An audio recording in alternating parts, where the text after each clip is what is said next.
বাংলাদেশের স্বাধীনতা নিয়ে, সার্বভৌমত্ব নিয়ে, বাংলাদেশের জনগণের জননিরাপত্তা নিয়ে, বাংলাদেশের উন্নয়ন নিয়ে, জনকল্যাণ নিয়ে একটির পর একটি ষড়যন্ত্র ধরছে এবং ষড়যন্ত্রের অংশ হিসেবে বঙ্গবন্ধুকে হত্যা করা তারা জানেন।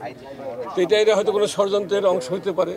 তারা হয়তো ওইটা এখানে রাখছে, পরবর্তীতে কোনো তাদের ষড়যন্ত্র বাস্তবায়ন করার জন্য হয়তো কোনো অপরাধী চক্র এটা ব্যবহার করতো।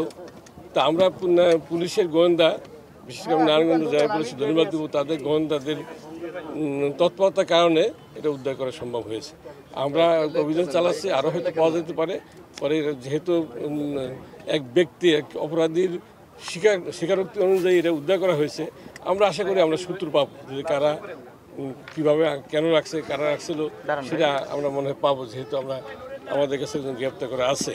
তো পরবর্তীতে বিস্তারিত আপনাদেরকে পরবর্তী জানানো হবে। যাকে গ্রেপ্তার করেছেন তার কোনো পরিচয় পেয়েছেন? এই মুহূর্তে তার পরিচয় আমরা আপনাদেরকে আমি বলছি না।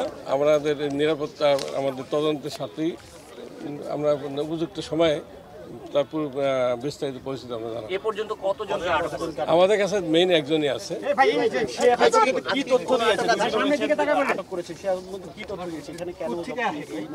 তার কাছে আমরা কিছু মাদকও পেয়েছি, তার কাছে ইয়াবাও পেয়েছিলাম। তো তার কাছে তার বাড়িতে মাটি খুঁড়ে একটা অস্ত্র পেয়েছিলাম, সেই একই ধরনের অস্ত্র।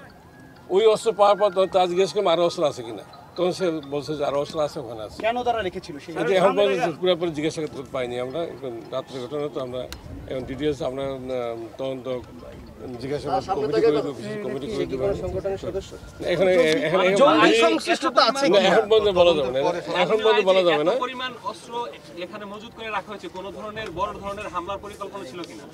থাকতে পারে, আমরা ধারণা করি থাকতে পারে, নাহলে কেন রাখবে, থাকতে পারে। কিন্তু সেটা আমরা যেহেতু তদন্ত জাস্ট শুরু হয়েছে, সময় লাগবে। তো তদন্ত করার পরে জিজ্ঞাসাবাদ করে আরও হয়তো আসামি গ্রেপ্তার হবে। তো ডিটেলস যখন আমরা জানতে পারবো তখনই আপনাদের জানাবো। পরিচয় যখন আমরা আপাতত বলতেছি না। আচ্ছা, তো থ্যাংক ইউ, ধন্যবাদ।